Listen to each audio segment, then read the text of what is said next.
Okay, तो standard hydrogen electrode यहाँ का सबसे इंपॉर्टेंट क्वेश्चन है। ओके, 5 नंबर में डायरेक्ट पूछा जाता है। क्या होता है स्टैंडर्ड हाइड्रोजन इलेक्ट्रोड, समझते हैं इसको। स्टैंडर्ड हाइड्रोजन इलेक्ट्रोड समझने से पहले आपको कुछ बेसिक क्लियर करना जरूरी है। ये इसमें एक वर्ड यूज हो रहा है स्टैंडर्ड, इसका मतलब क्या होता है, स्टैंडर्ड का मतलब क्या होता है, सबसे पहले आपको ये समझ में आना जरूरी है। ठीक है, चलिए तो स्टैंडर्ड की बात कर लेते हैं भाई साहब। पहले क्या मतलब होता है इस स्टैंडर्ड का।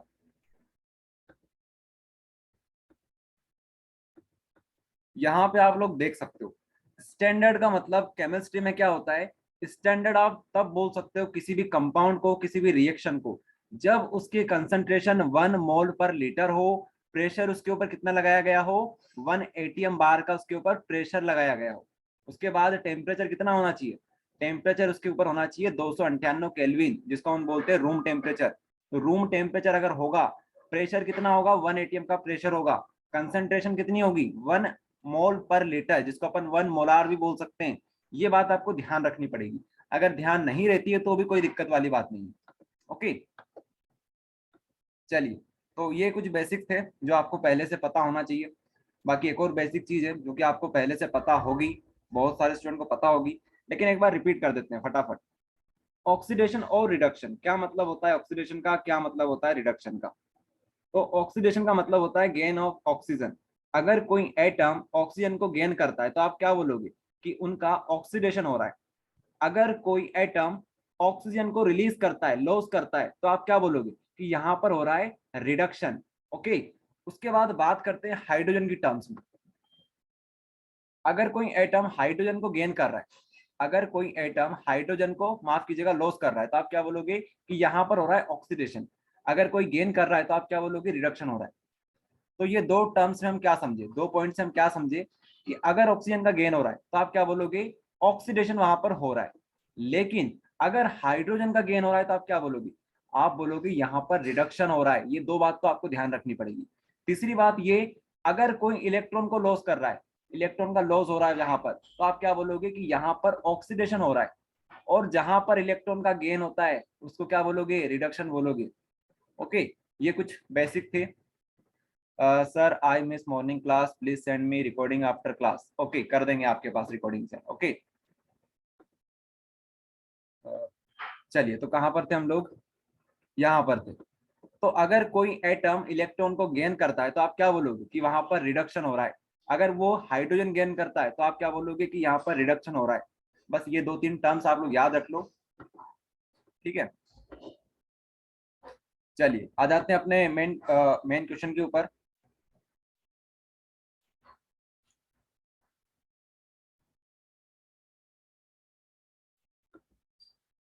तो यहाँ पर आप लोग देख पा रहे होंगे, ये जो डायग्राम है ना, यही 2 नंबर ले लेता है। 2 नंबर का तो डायग्राम ही है, समझ रहे हो डायग्राम कितना इंपॉर्टेंट है। देखिए डायग्राम में हमने क्या कर रखा है, सबसे पहले हमने एक जैकेट यूज किया है, ग्लास जैकेट। ठीक है, इसको बोलते हैं ग्लास जैकेट। तो ग्लास जैकेट हमने ले रखा है। ओके, यह छोटा सा हमने होल्ड कर रखा है इसके अंदर। ओके, इस तरह से आप लोग देख पा रहे होंगे, ये हमारे पास एक ग्लास जैकेट है। आ रहा है इतना समझ में। तो ये हमारे पास ग्लास जैकेट है। अब हमने क्या किया, हमने एक और ग्लास जैकेट लेके आए, उसको अंदर लगा दिया, इसके अंदर फिट कर दिया। आ रहा है समझ में इतना। तो मतलब हमने दो ग्लास जैकेट यूज करें। अब जो अंदर वाला ग्लास जैकेट है, जो अंदर वाला ग्लास जैकेट है, उसमें आप क्या करोगे, एक वायर यूज करोगे और वायर को इसके अंदर फिट कर दोगे। ओके, वायर को आपने क्या किया, जो अंदर वाला ग्लास जैकेट है उसके अंदर फिट कर दिया। ओके, अब आपने एक और काम क्या किया, आप लेके आए छन्नी। छन्नी समझते हो, ठीक है, चाय छन्ने वाली छन्नी होती है, इस प्रकार से आप छन्नी लेके आ गए। इसको इंग्लिश में क्या बोलते हैं, प्लेटिनम फॉइल बोला जाता है, इसको फॉइल बोला जाता है। और ये किसकी होती है, ये प्लेटिनम की होती है। वायर भी प्लेटिनम का है हमारे पास। उसके अलावा जो छन्नी है हमारे पास, जिसको अपन फॉइल बोलते हैं, वो भी हमारी किसकी है, वो भी प्लेटिनम की है। ओके, तो जो छन्नी है उसको हमने यहाँ पर लटका रखा है, ये आप लोग देख पा रहे होंगे। ठीक है, किससे लटका रखा है, इस वायर की हेल्प से लटका रखा है। तो बस ये हो गई हमारी कंस्ट्रक्शन। अब एक और बात आपको ध्यान रखनी पड़ेगी, इसमें जो सॉल्यूशन ले रखा है हमने, इसके अंदर कुछ सॉल्यूशन होगा। ये जो सॉल्यूशन है वो किसका है, वो है एसिड का। ये है HCl। HCl क्या कहलाता है, हाइड्रोक्लोरिक एसिड यहाँ पर कहलाता है। तो हाइड्रोक्लोरिक एसिड हमने यहाँ पर डाल रखा है। ओके, अब आप ये जानते हो हाइड्रोक्लोरिक एसिड ये किस प्रकार से ब्रेक होगा, H प्लस और Cl माइनस के फॉर्म में ब्रेक हो जाएगा।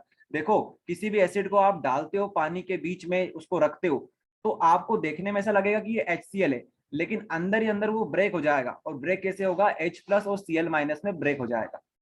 आया इतना समझ में? अब आप लोग देखेंगे यहां से, यहां पर हमने एक होल कर रखा था, यहां से आप क्या करोगे, यहां से आप लोग हाइड्रोजन गैस को पास करोगे। क्या पास करोगे आप लोग, हाइड्रोजन गैस को पास करोगे। तो हाइड्रोजन गैस यहां से आप पास करोगे, यहां पर सॉल्यूशन किसका है हमारे पास, यहां पर सॉल्यूशन है HCl का। ओके, तो HCl का सॉल्यूशन यहां पर हो गया। बस इतनी बात आपको ध्यान रखनी, ये हो गया इसका कंस्ट्रक्शन। अब इसका जो मेन प्रोसेस है वो यहां पर हम देखते हैं।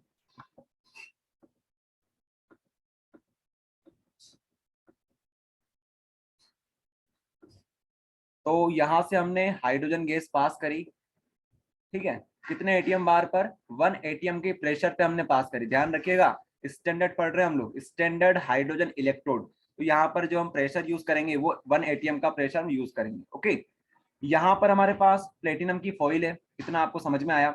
जो रिएक्शन होने वाली है वो यहीं पर होने वाली है, इस प्लेटिनम की फॉइल के ऊपर रिएक्शन होने वाली है। ओके, इतना आपको समझ में आ गया। तो यहाँ से क्या हुई, यहाँ से गैस अंदर जाएगी, यहाँ पर जाएगी, उसके बाद क्या होगा, यहाँ पर इस फॉइल के ऊपर गैस एब्जॉर्ब होगी। ओके, तो जितनी गैस एब्जॉर्ब हो जाएगी वो तो ठीक है, लेकिन बहुत सारी गैस ऐसी होगी जो यहाँ पर एब्जॉर्ब नहीं हो पाएगी, तो वो बबल के फॉर्म में ऊपर निकल जाएगी। आ रहा है समझ में, बबल के फॉर्म में ऊपर चली जाएगी। और जो एब्जॉर्ब हो रही है वो किस तरह से एब्जॉर्ब होगी, बस हमें वही बताना। चलिए तो देख लेते हैं।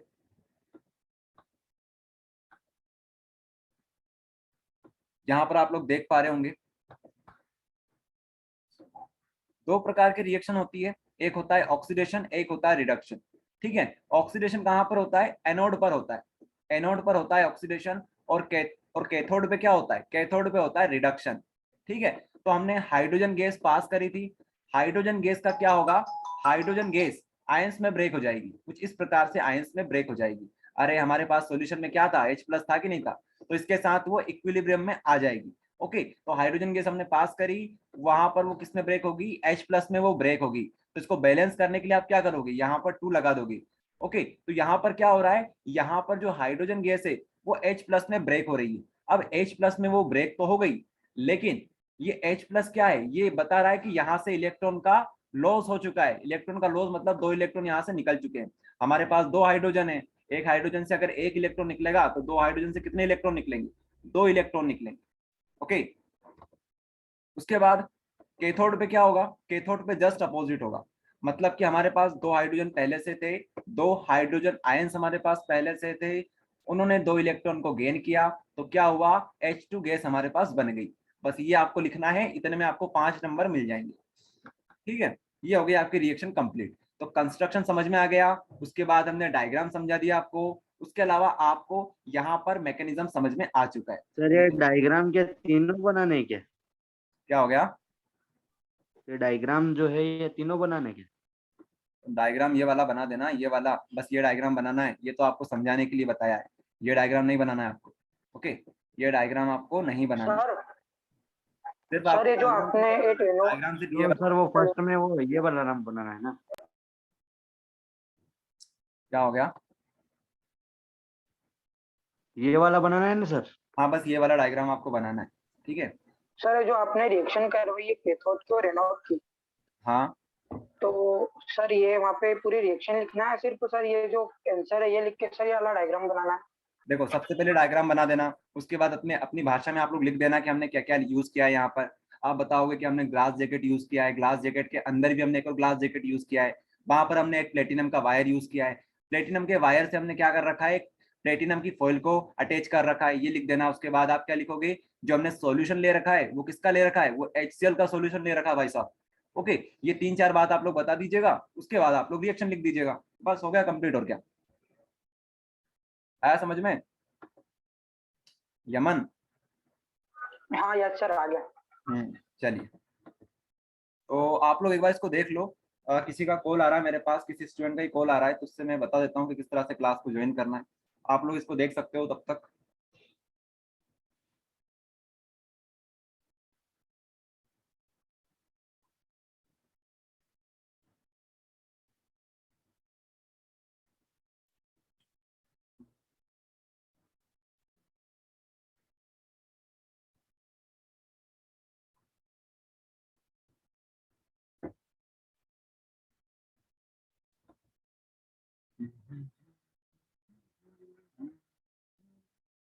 देखो किसी भी रिएक्शन में दो प्रकार के रिएक्शन संभव है, एक एनोड वाली, एक कैथोड वाली। हमारे पास सॉल्यूशन तो एक ही है, लेकिन इसमें भी दो प्रकार के रिएक्शन संभव है, एक एनोड एक कैथोड। एनोड के ऊपर क्या होगा, ऑक्सीडेशन होगा। ऑक्सीडेशन का मतलब इलेक्ट्रॉन का निकल जाना, और कैथोड का मतलब क्या होता है, मतलब रिडक्शन का मतलब क्या होता है, इलेक्ट्रॉन का गेन कर लेना। तो बस ये बात आपको लिखनी है, ठीक है।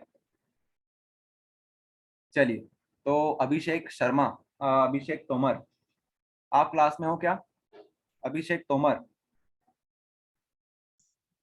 जी सर, प्रेजेंट। हाँ प्रेजेंट, ओके। तो हो गई क्लास ज्वाइन, क्या प्रॉब्लम आ रही थी? सर वो लिंक लिंक पे क्लिक कर रहे तो क्लास नहीं। चलो कोई बात नहीं, होता है कभी कभी। तो कहाँ पर थे भाई साहब, ये हमने कर लिया, ओके। इतना आपको इतना लिखना काफी है, उसके आगे देख लेते हैं फटाफट। फराडे के नियम देख लेते हैं, ओके।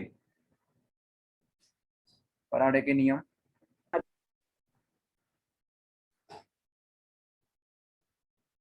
कोलब्रुक लॉ, यहाँ पर।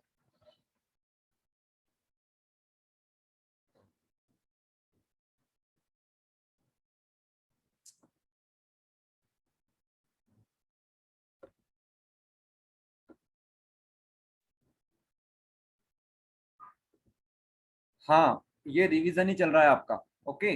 जो आपको मैंने सुबह पढ़ाया था उसी का रिवीजन कर रहे हैं हम लोग। ये लास्ट टॉपिक है हमारा फैराडेस लॉ, इसके बाद हम कोलब्रुक लॉ देखने वाले हैं, ओके। ये 5 नंबर का, इसलिए मैं आपको दूसरी बार पढ़ा रहा हूँ। एक तो कल सुबह, आज सुबह आपको पढ़ा दिया, उसके बाद आज भी पढ़ा रहा हूँ, अभी भी पढ़ा रहा हूँ आपको शाम के टाइम। इसलिए पढ़ा रहा हूँ क्योंकि ये इंपॉर्टेंट है, ओके। बाकी सैटरडे और संडे को देखेंगे अपन लोग, 3-4 घंटे की क्लास ले लेंगे आपकी, ओके। संडे के दिन मैं भी फ्री रहूंगा, आप लोग भी फ्री रहोगे एक तरह से, तो कोई प्रॉब्लम नहीं आएगी अपने को। 3 से 4 घंटे की व्यवस्थित क्लास ले लेंगे, बहुत कुछ करवा देंगे आपको, ओके।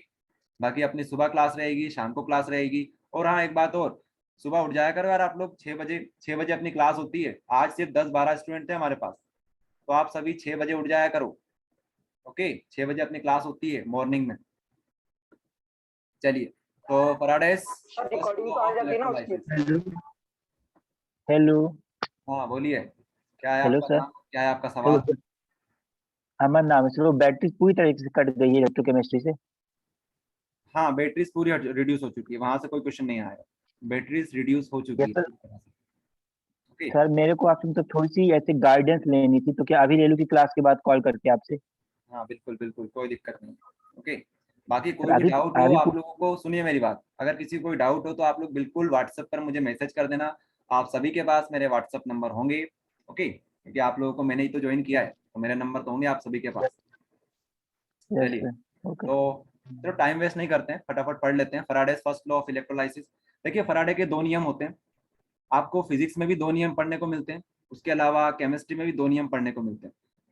फिजिक्स की बात करते हैं पहले, Faraday's first law of electromagnetic induction. आपने एक चैप्टर पढ़ के आए हुए होंगे फिजिक्स में, इलेक्ट्रोमैग्नेटिक इंडक्शन, वहां पर भी दो नियम होते हैं फैराडे के। यहाँ पर भी दो नियम मिलेंगे, लेकिन यहाँ पर किसके मिलेंगे, इलेक्ट्रोलाइसिस। इलेक्ट्रोलाइसिस का मतलब क्या होता है पता है आपको? इलेक्ट्रो मतलब होता है इलेक्ट्रिसिटी, लाइसिस मतलब होता है ब्रेक करना। इलेक्ट्रिसिटी की प्रेजेंस में किसी आयंस को ब्रेक करना, माफ कीजिएगा एटम को ब्रेक करना, ओके। ये कहलाता है हमारा इलेक्ट्रोलाइसिस, ओके। हाँ मॉर्निंग वाली क्लास टेलीग्राम पर आपको मिल जाएगी, ओके। चलिए, तो फैराडे का फर्स्ट नियम देखते हैं, बहुत सिंपल है। फैराडे का फर्स्ट नियम, फैराडे का सेकंड नियम, दोनों सिंपल है। देखो होता क्या है, आपको कुछ बेसिक टर्म्स पहले पता होनी चाहिए, ओके। ये हम इनको बोलते हैं इलेक्ट्रोड, ये जो होती है इनको बोलते हैं इलेक्ट्रोड या रोड। इलेक्ट्रोड भी बोल सकते हो, रोड भी बोल सकते हो, ओके। अब हमारे पास जो सॉल्यूशन होता है उसमें आयंस प्रेजेंट होते हैं। क्या प्रेजेंट होते हैं? आयन। आयन किसको बोलते हैं पता है आपको? आयन मतलब किसी के ऊपर पॉजिटिव चार्ज या नेगेटिव चार्ज। ये क्या बन गया, ये आयन ही तो है। Na+ क्या है, ये सोडियम का आयन है। Cl- ये क्या है, ये क्लोरीन का एक आयन है। आया समझ में? तो सॉल्यूशन के अंदर आयंस प्रेजेंट होते हैं, ये देखो इस प्रकार के आयंस प्रेजेंट होते हैं। तो अब हम क्या करने वाले हैं देखिएगा आप लोग। हाँ चार्ज स्पीशीज, बिल्कुल सही बोल रहे हो आप। The mass deposit on any electrode is directly proportional to the charge pass through the circuit. मतलब ये है कि अगर आप लोग यहाँ पर एक बैटरी को फिट कर देते हो, तो अब क्या होगा, बैटरी को फिट करने से यहाँ पर करंट दौड़ेगा, ठीक है। करंट दौड़ेगा, इसका मतलब है कि यहाँ पर चार्ज भी होगा, ओके, तो चार्ज यहाँ पर दौड़ने वाला है। इतना आया समझ में आपको? तो जितना ज्यादा आप चार्ज पास करोगे उतना ज्यादा ये जो आयंस आपको दिख रहे हैं, ये जो आयंस आप लोगों को दिख रहे हैं ना, वो यहाँ पर डिपॉजिट होंगे, मतलब यहाँ पर चिपकने वाले हैं। मान लो ये नेगेटिव चार्ज, नेगेटिव इलेक्ट्रोड है। ओके, ये क्या है? नेगेटिव इलेक्ट्रोड है। और जो हमारे पास आयंस है वो पॉजिटिव है। तो क्या होगा, ये जो आयंस पॉजिटिव वाले हैं वो कहाँ जाएंगे? नेगेटिव के ऊपर जाएंगे और चिपक जाएंगे यहाँ पर। ठीक है, तो ये होता है फर्स्ट नियम। बताओ कितना सिंपल है। अगर हम उस जमाने में होते, ठीक है, अभिषेक, अमन, अमन तोमर, ये कोई भी उस जमाने में होते तो आप लोग भी ये नियम दे सकते थे। आपका नियम, आपका नाम भी इस तरह से लिखा जा सकता था। आज हम उनके बारे में, आपके बारे में पढ़ते कि आपने ये नियम दिया, क्योंकि नियम में कोई नहीं है कि चार्ज जितना पास करोगे उतना ज्यादा क्या होगा, उतना ज्यादा जो हमारे आयंस है वो कहाँ पर चिपकेंगे? वो डिपॉजिट होंगे इलेक्ट्रोड के ऊपर। अब यह बात आपको ध्यान रखनी है कि जो चार्ज होंगे वो कहाँ पर जाकर चिपकेंगे? एक रिस्पेक्टिव इलेक्ट्रोड पे चिपकेंगे। ध्यान रखिएगा ये बात आप लोग। अगर पॉजिटिव है तो नेगेटिव के ऊपर, नेगेटिव हुआ तो पॉजिटिव के ऊपर। ओके, तो ये हो गया आपका नियम। अब यहाँ पर पढ़ते हैं। आपको कुछ इसी प्रकार की डेफिनेशन लिखनी है। द मास डिपॉजिटेड, मास लिख दो या वेट लिख दो, एक ही बात है। The mass deposited on any electrode is directly proportional to the charge pass through the circuit. जितना ज्यादा सर्किट में चार्ज पास होगा, सर क्वेश्चन बैंक में से कितना आएगा? देखो इसके ऊपर हम बाद में चर्चा करेंगे, अभी थोड़ी पढ़ाई कर लेते हैं। The mass deposit on any electrode is directly proportional to the charge passed through the circuit। जितना ज्यादा, ये बात मैंने आपको बता रखी, जितना चार्ज आप लोग पास करोगे, ध्यान रखना आप चार्ज लिखना, यहाँ पर करंट मत लिख देना। करंट आप लिखोगे तो ये मान्य नहीं रहेगा, आपको चार्ज लिखना है। चार्ज सबसे छोटी स्पीशी मानी जाती है, वैसे तो इलेक्ट्रॉन होती है सबसे छोटी स्पीशी, लेकिन बताने में चार्ज अच्छा होता है। ओके, तो आपको चार्ज लिखना है यहाँ पर। करंट के बाद अपन सेकंड लॉ में बात करेंगे। ओके, तो देख सकते हो आप लोग, जितना ज्यादा आप लोग चार्ज पास करोगे वो डायरेक्टली प्रोपोर्शनल रहेगा वेट के, मतलब मास के डायरेक्टली प्रोपोर्शनल रहने वाला है। और आप ये बात भी जानते हो, कभी भी कोई सा भी कांस्टेंट, माफ कीजिएगा, जो प्रोपोर्शनलिटी का साइन होता है, जब वो हटता है तो क्या आता है? एक इक्वल टू का साइन आता है और एक कांस्टेंट आता है। ओके, तो z यहाँ पर क्या है? z यहाँ पर कांस्टेंट है। ओके, अब आपको ये पता होना चाहिए कि ये जो चार्ज है, चार्ज को आप क्या लिख सकते हो? अरे चार्ज को आप क्या लिख सकते हो? चार्ज को आप लिख सकते हो कुछ इस प्रकार से। जो करंट होता है वो क्या होता है? Charge per unit time, charge per unit time. तो ये I को इधर ले जाओ, ये क्या बन जाएगा? Q is equals to IT। तो आप लोग यहाँ पर देख सकते हो, ये है आपका final expression. Okay, W equals to ZIT, W equals to ZIT। बस ये आपको लिख के आना है वहां पर। आया इतना समझ में? ये है फैराडे का पहला नियम। ठीक है, अगर आपको और ज्यादा इसमें पढ़ना है, डीप में जाना है, तो आप लोग यहाँ पर रिसर्च कर सकते हो कि Z क्या होता है। Z यहाँ पे होता है इलेक्ट्रोकेमिकल इक्विवेलेंट, जिसकी वैल्यू कुछ इस प्रकार की होती है। लेकिन अभी आप लोग इतना मत समझो, पहली बार आप लोग पढ़ रहे हो इसको, तो आप सिर्फ इतना याद रख लो। इतना भी याद करके रख लोगे ना तो आपको पूरे नंबर मिलेंगे। ओके, आपके नंबर कोई नहीं काटेगा। चलिए सर, इसमें इलेक्ट्रॉन का डायग्राम भी बनाना है क्या? नहीं, डायग्राम आपसे नहीं पूछा जाएगा। वैसे बनाना चाहो तो बना भी सकते हो, कोई बड़ी बात नहीं डायग्राम बनाना।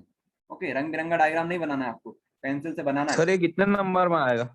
ये आएगा 5 नंबर में। ठीक है, दोनों 5 नियम आएंगे नंबर में? 5-5 नंबर में। आपसे बोलेंगे फैराडे का पहला नियम लिखो, फैराडे का दूसरा नियम लिखो। 5 नंबर का तो टॉपिक सर, तो 5 नंबर में डायग्राम भी बना देते हैं ना फिर? बना सकते हो ना आप लोग, बिल्कुल बना सकते हो डायग्राम। देखो डायग्राम बनाना बहुत सिंपल है। क्या करोगे, सबसे पहले तो एक ट्यूब ले लो आप लोग, उसमें 2 इलेक्ट्रोड को यहाँ पर इस तरह से लगा दो। ठीक है, सॉल्यूशन बना दो कुछ इस प्रकार का। यहाँ पर बन नहीं रहा लेकिन आप लोग बना सकते हो। ओके, उसके बाद आप लोग यहाँ पर कुछ भी आप लोग स्पीशी बता सकते हो, आयन बता सकते हो कि ये कहाँ पर जा रहे होंगे, इस तरफ मूव कर रहे होंगे। बस इतना आपको लिखना है। ओके, बाकी आपकी पूरी कहानी आपकी थ्योरी में बताई जाएगी, डायग्राम में आप इतना कुछ मेंशन नहीं कर सकते। ओके, चलिए अब यहाँ पर देख लीजिए अगला, Faraday second law of electrolysis. अब दूसरा नियम पढ़ना पड़ेगा हमें, एक नियम तो पढ़ लिया हमने। When same quantity of charge pass through the circuit, when the same quantity of charge pass through the solution of different electrolyte connected in the series, the mass deposit on any electrode is directly proportional to the equivalent weight। अब ये आपको समझाते हैं। देखो वहां पर क्या था, वहां पर हमने सिर्फ और सिर्फ एक सेल का यूज किया था, एक हाफ सेल का यूज किया था, लेकिन यहाँ पर 2 हाफ सेल है हमारे पास। ओके, कितने हाफ सेल है हमारे पास? 2 हाफ सेल है। आ रहा है समझ में आपको इतना? तो हमने क्या कर रखा है भाई साहब, हमने दोनों को कनेक्ट कर रखा है सीरीज में। सीरीज में मतलब दोनों में चार्ज सेम होना चाहिए, करंट सेम होना चाहिए। फिजिक्स में हमने पढ़ रखा है सीरीज और पैरेलल। सीरीज में जब हम किसी को कनेक्ट करते हैं, सेल्स को जब कनेक्ट करते हैं तो क्या होता है, चार्ज सेम होता है, करंट सेम होता है। ओके, तो हमने इनको सीरीज में कनेक्ट कर रखा है कुछ इस प्रकार से। ओके, तो अब करंट यहाँ से जाएगा और यहाँ पर वापस आ जाएगा, तो करंट पूरी उसमें सेम रहेगा, पूरे सर्किट में करंट सेम रहेगा। ओके, करंट की बात कर रहे हैं यहाँ पर, चार्ज आपको नहीं लिखना है, यहाँ पर हम बात करेंगे करंट की। ओके, तो अब आप ये तो नहीं बता सकते कि करंट के ऊपर डायरेक्टली प्रोपोर्शनल है कि जितना ज्यादा करंट पास करेंगे उतना ज्यादा डिपॉजिट होगा, क्योंकि आपने करंट तो सेम कर रखा है ना पूरी सीरीज में। तो अब आपको एक वर्ड यहाँ पर याद रखना पड़ेगा, इक्विवेलेंट वेट। क्या याद रखोगे आप लोग, इक्विवेलेंट वेट। अब ये इक्विवेलेंट वेट क्या होता है, ये हम पढ़ेंगे चैप्टर नंबर 2 में, सॉल्यूशन वाले चैप्टर में हम पढ़ने वाले हैं। तो अभी आप लोग इसको डायरेक्ट याद रख लो कि इक्विवेलेंट वेट करके कुछ स्पीशी होती है, या आप इसको याद रख सकते हो। इक्विवेलेंट वेट एक टर्म होती है जो हम कहाँ पर पढ़ेंगे, हम ये पढ़ेंगे चैप्टर नंबर 3 में, सॉल्यूशन में। ओके, जब आपको नॉर्मलिटी में पढ़ाऊंगा ना तब आपको वहां पर समझा देंगे। अभी आप लोग इसको डायरेक्ट याद रख लो कि यहाँ पर हम क्या बोलेंगे, इक्विवेलेंट वेट बोलने वाले। ओके, तो डेफिनेशन सिंपल है, आप लोग पढ़ के देख सकते हो एक बार और। When same quantity of current, पहली बात तो हमने ये लिख दी कि करंट क्या होगा, सेम होगा। पास थ्रू दी सॉल्यूशन, कहां से पास करोगे, अरे सॉल्यूशन से तो पास करोगे, through the solution of different electrolyte. दो अलग अलग प्रकार की इलेक्ट्रोलाइट आपने यूज कर रखी है, connected in the series, series में कनेक्ट करना है। The mass deposit on the electrode is directly proportional to the equivalent weight. तो यहाँ पर जो मास डिपॉजिट होगा, वेट डिपॉजिट होगा, वो किसके इक्वल रहेगा, किसके डायरेक्टली प्रोपोर्शनल रहेगा, ये रहेगा डायरेक्टली प्रोपोर्शनल इक्विवेलेंट वेट के। ओके, चलिए यहाँ पर आप लोग देख सकते हो, इसको लिखना कैसे, यहाँ पर W बता रहा है वेट को, मास को। ओके, E क्या है यहाँ पर, E है इक्विवेलेंट वेट। ओके, तो जब भी कांस्टेंट हटता है तो क्या आता है, माफ कीजिएगा, प्रोपोर्शनलिटी का साइन हटता है, तो एक आता है इक्वल टू का साइन और एक आता है कांस्टेंट। कुछ इस प्रकार का बनेगा ये K एंड E। ओके, तो हम क्या कर सकते हैं, W अपॉन E कर सकते हैं। उसके अलावा K क्या है, K तो एक कांस्टेंट है, अरे K कांस्टेंट है कि नहीं है, K कांस्टेंट है, तो कुछ इस प्रकार का एक्सप्रेशन हमारा बन जाएगा। इतना आया समझ में। तो अब आप लोग आगे देखिए, तो अगर ये इसके इक्वल है, ये अगर एक कांस्टेंट है, तो हम ऐसा बोल सकते हैं W1 अपॉन E1 भी एक कांस्टेंट होगा, W2 अपॉन E2 भी एक कांस्टेंट होगा। अगर ये दोनों कांस्टेंट के इक्वल है तो इसका मतलब क्या है कि ये दोनों आपस में भी इक्वल रहेंगे। ओके, तो ये एक्सप्रेशन आपका फाइनल है। अगर आपको इसको आगे भी एक्सटेंड करना है तो आप क्या करोगे, आप इसको कुछ इस प्रकार से कर दो कि W2 को इधर भेजो और E1 को इधर भेजो, बस ये आपको याद रखना पड़ेगा। ठीक है, तो आपका फाइनल एक्सप्रेशन कुछ इस प्रकार का बन सकता है। ये आपका हो गया फैराडे का दूसरा नियम, खत्म। ठीक है, ये हो गया आपके 5 नंबर कंप्लीट। फैराडे के नियम आते हैं तो आप सभी कर सकते हो। सर एक बार ये देख सेकंड लो आप लॉ फिर लोग। से बता दो। हाँ, सर, एक बार फिर से सर सेकंड लॉ की सर थ्योरी याद नहीं हो रही सर, थ्योरी याद सर करवानी है। इसमें ये है, सर ये बता दो सर। देखो एक बार पूरा मैं रिपीट कर देता हूँ स्टार्टिंग से। यहाँ पर देखिए आप लोग, सबसे पहली बात हमने क्या ध्यान रखी कि फैराडे के नियम में हमने एक हाफ सेल यूज करी थी फर्स्ट वाले में। यहाँ पर हम पढ़ रहे हैं सेकंड नियम, तो सेकंड में कितने हम सेल यूज करेंगे, कितने हाफ सेल हम यूज करेंगे, 2 हाफ सेल हम यूज करेंगे। पहली बात तो ये हो गई। दूसरी बात ये है कि आपको करंट सेम रखना है। करंट सेम कब रख सकते हो, जब आप सीरीज में कनेक्ट करते हो। पैरेलल में कभी भी करंट सेम नहीं होता है, ध्यान रखिएगा आप लोग। तो हमने करंट को भी सेम रख दिया। ओके, अब दूसरी बात, अब ये किसके डायरेक्टली प्रोपोर्शनल रहेगा, जो वेट डिपॉजिट होगा। यहाँ पर आप लोग बनाकर देख सकते हो, यहाँ पर कुछ ना कुछ होगा, CU माफ कीजिएगा, यहाँ पर तो AG प्लस होगा, AG3 प्लस यहाँ पर आपको देखने को मिलेगा। तो ये कहाँ पर जाएगा, मान लो थोड़ी देर के लिए यहाँ पर जा रहा है। ओके, चलो यहाँ पर नहीं बनाते हैं इसको, यहाँ पर बना लेते हैं। तो कुछ इस प्रकार से यहाँ पर डिपॉजिट होगा। तो ये कितना डिपॉजिट होगा, किस स्पीड से डिपॉजिट होगा, किस रेट से ये डिपॉजिट होगा, इसके ऊपर डायरेक्टली प्रोपोर्शनल है। तो आप क्या बताओगे, ये डायरेक्टली प्रोपोर्शनल रहेगा इक्विवेलेंट वेट के। आया समझ में, इक्विवेलेंट वेट के ये डायरेक्टली प्रोपोर्शनल रहने वाला है। बस ये बात है यहाँ पर, ये आप देख सकते हो। यहाँ पर आप लोग देख लीजिए, W is directly proportional to E where E is an equivalent weight। Okay, उसके बाद आप क्या लिखोगे कि ये कांस्टेंट के इक्वल हो जाएगा। अगर ये कांस्टेंट के इक्वल हो गया तो इसका मतलब है W1 अपॉन E1 भी एक कांस्टेंट होगा। इसका मतलब ये है कि W2 अपॉन E2 भी एक कांस्टेंट होगा। तो इन दोनों को आप लोग इक्वल रख देना। ओके, इसके बाद आप लोग कर सकते हो अपने हिसाब से, अगर आपको इसके आगे भी एक्सटेंड करना है तो ये इधर जाएगा, ये इधर जाएगा। आ रहा है समझ में। तो ये हो गया। Good evening sir. Good evening, good evening. Hello हाँ सर, आपने बोलिए। इक्विवेलेंट वेट बताया ना, वो वेट है, किसका, इलेक्ट्रोड का सॉल्यूशन का? क्या बोलना चाह रहे हो? इलेक्ट्रोड का कोई इलेक्ट्रोड का थोड़ी ना होगा। यहाँ पर जो सॉल्यूशन होगा उसका हम लोग निकालने वाले, जैसे एजी का निकाल रहे हो तो इसका जो इसका इक्विवेलेंट वेट निकलेगा इसकी हम बात करेंगे। अगर इसको डिपॉजिट करवाना है तो इसकी बात करेंगे। अगर हम NO3 को डिपॉजिट करवा रहे हैं भाई साहब, NO3 को हम डिपॉजिट करवा रहे हैं तो इसका हम इक्विवेलेंट के ऊपर बात करेंगे। ओके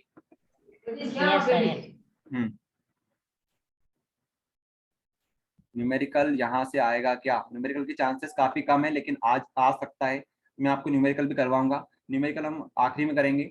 ओके अभी आपको सिर्फ और सिर्फ थ्योरी पर फोकस करना। तो ये आपका हो गया फैराडे का सेकंड नियम। चलिए तो अब हम बात करेंगे आगे कोलरोस्ट लॉ के ऊपर।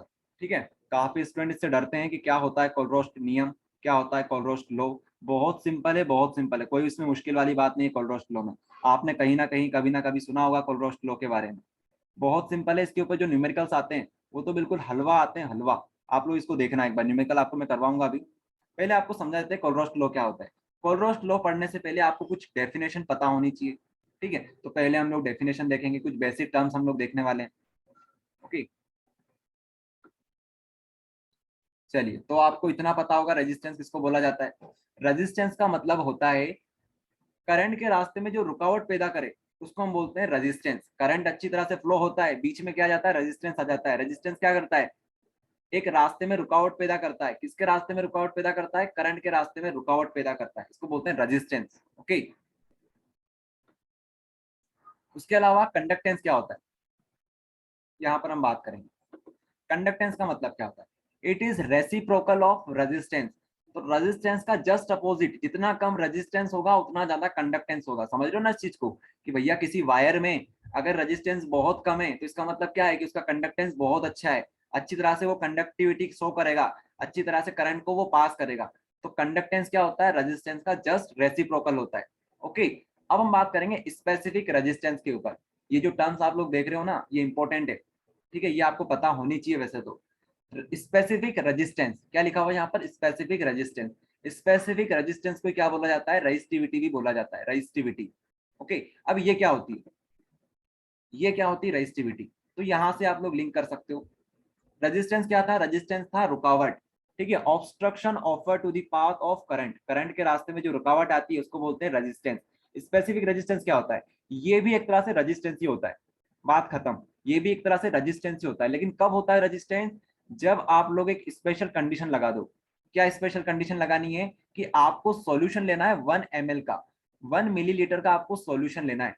अब उसमें जितना रेजिस्टेंस होगा वही क्या कहलाएगा? वही कहलाएगा इसका स्पेसिफिक रेजिस्टेंस या रेजिस्टिविटी।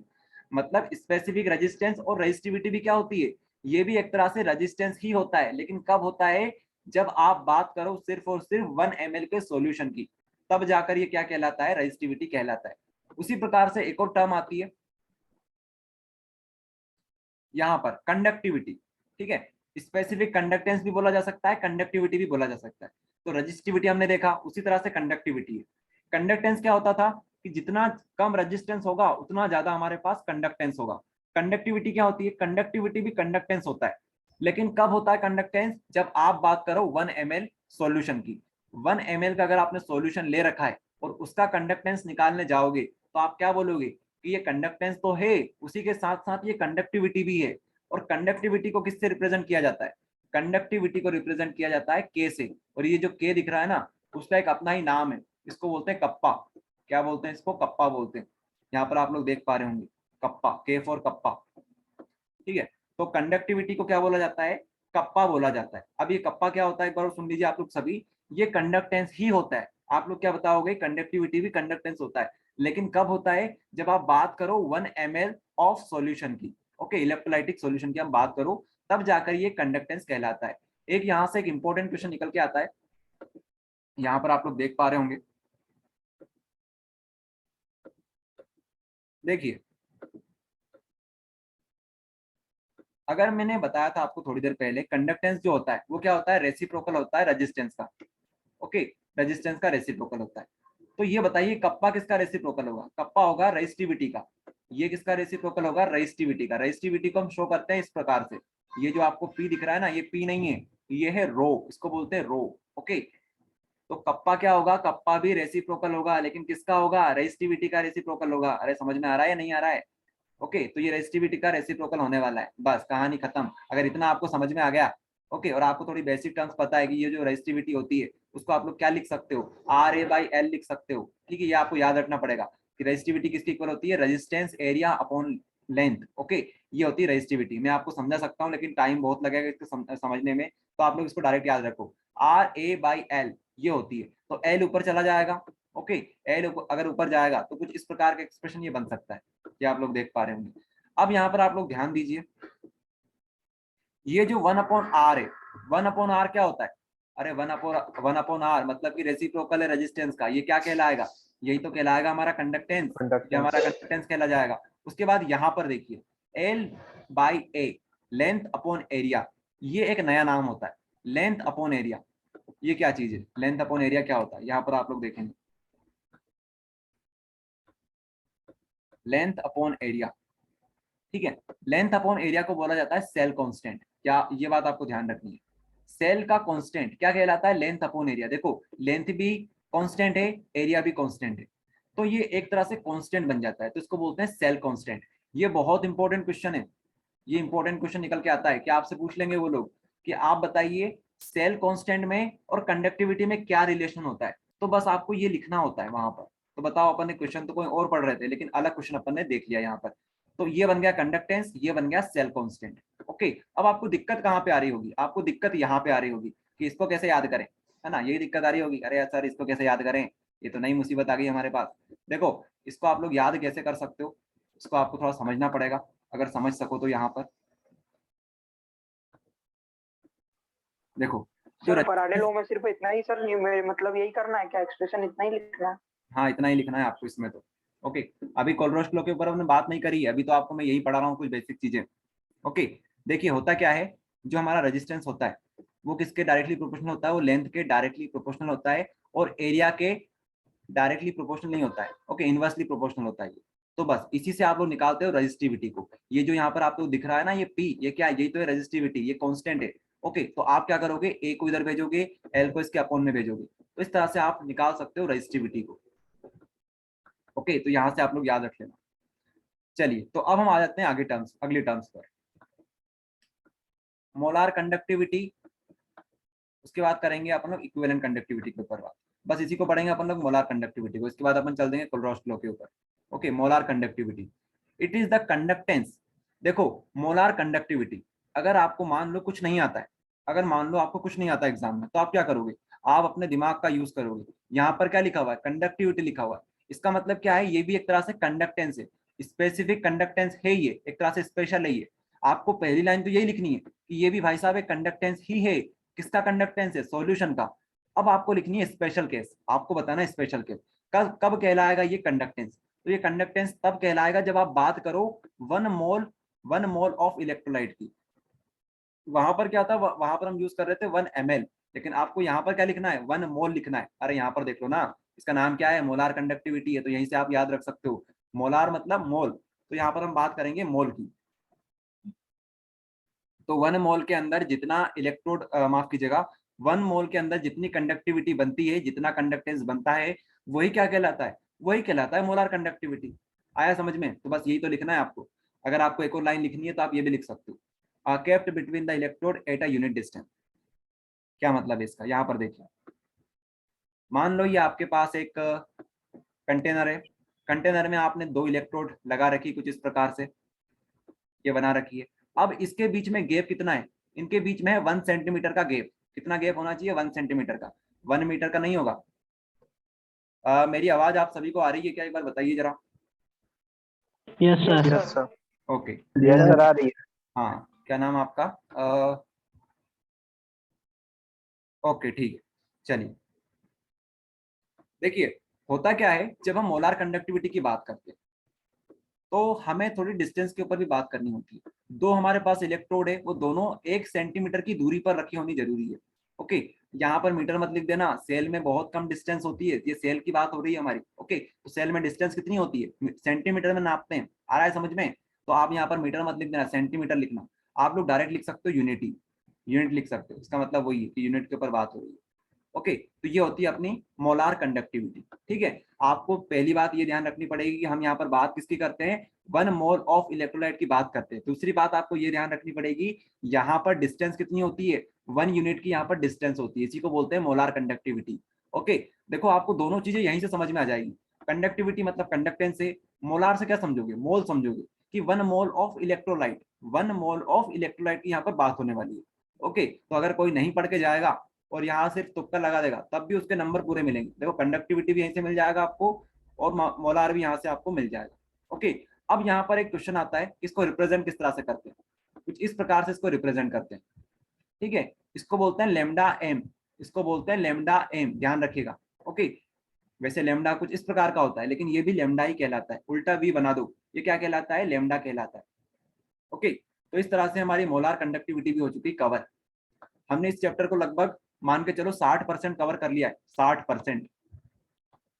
ओके, बाकी कोलरोस लो को देखते हैं, आप लोग सभी क्लास वापस रिज्वाइन कर लेते हैं। सर ये जो पीडीएफ है आप ग्रुप में डाल देंगे, ये वाला जो आप करवा रहे हैं अभी? चलो इसके ऊपर बात करते हैं हम लोग पीडीएफ के ऊपर, आप सभी रिज्वाइन कर लेना क्लास, क्योंकि 40 मिनट के बाद Yes. हमारी जो क्लास होती है वो ऑटोमेटिकली एंड हो जाती है, तो आप सभी को रिज्वाइन करना है क्लास, यस सर, लिंक पर क्लिक करके यस आप सर।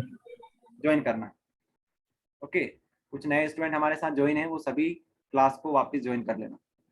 ओके, उसके बाद देखते हैं कोलरोस लो कि क्या होता है, कोलरोस का लो, क्यों डरते हैं हम इससे इतना। ओके।